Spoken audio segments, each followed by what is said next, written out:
दूसरी जानिब Lahore high court ने PTI की 22 मार्च को मीनार पाकिस्तान जलसे की दरख्वास्त निपटा दी। अदालत ने DC लाहौर की रिपोर्ट की रोशनी में दरख्वास्त निपटाने का हुक्म दिया है। मोहम्मद इशफाक हमारे साथ मौजूद हैं। बताइएगा क्या फैसला दिया गया दरख्वास्त पर?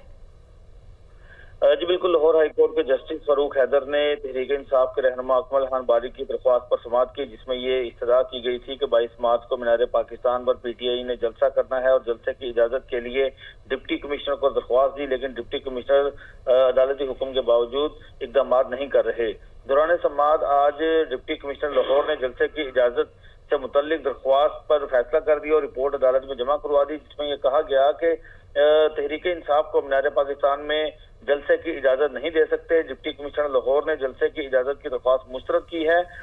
इस हवाले से अदालत ने दरख्वास्त गुजार को डिप्टी कमिश्नर के फैसले को चैलेंज करने की हिदायत देते हुए DC लाहौर की रिपोर्ट की रोशनी में तहरीक इंसाफ की दरख्वास्त को निपटा दिया। जी ठीक है, बहुत शुक्रिया मोहम्मद इशफाक आपका।